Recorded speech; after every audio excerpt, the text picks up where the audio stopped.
First eviction night magaganap na ngayong araw, November 15, 2025.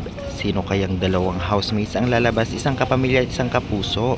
Ating bibigyan ng prediksyon kung sino nga ba ang lalabas based sa fans at supporters nila. Kaya syempre, kanya-kanyang bet tayo. E-comment po na kung para sa inyo ay ligtas ang housemates na ito. Kaya bago natin simulan guys, ay talagang huwag niyong kalimutan mag-like, comment, subscribe for more PBB 2.0 updates. Maraming salamat. Dalawa na nga kina Rike, Waynona, Fred at Princess ang lalabas ngayong gabi dahil nga sa magaganap na first eviction night, isang kapuso at isang kapamilya ang tuluyan ng mamamaalam.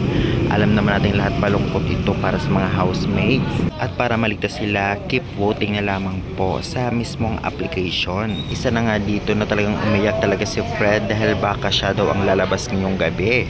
Ngayon nga ibigay natin ang prediksyon based nga sa nakikita, ito nga ang possible na lumabas o talagang votings ngayon. Doon pa man hindi pa naman tapos ang botohan at mababago pa yan.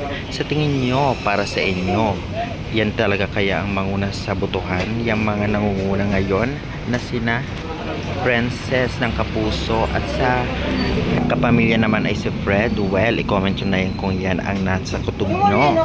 Tiyak marami ang aabang sa first eviction night na ito, lalong-lalo pa ang mga supporters ng apat na housemates. At tiyak tayong hindi naman papabayaan ng mga fans at boboto talaga sila. Gan pa man, napakalaking sayang ng first eviction dahil nga hindi pa masyadong kilala ang housemates. Ngunit ito talaga ang kapalaran ng pumapasok sa PBB, may natatanggal talaga.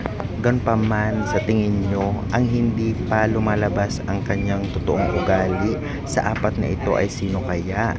Para sa inyo, sino ang karapat dapat na manatili pa sa bahay ni Kuya? Kung gan pa man ay i-comment nyo na yan at huwag kalimutan mag-like, subscribe for more PBB 2.0 updates. Maraming salamat.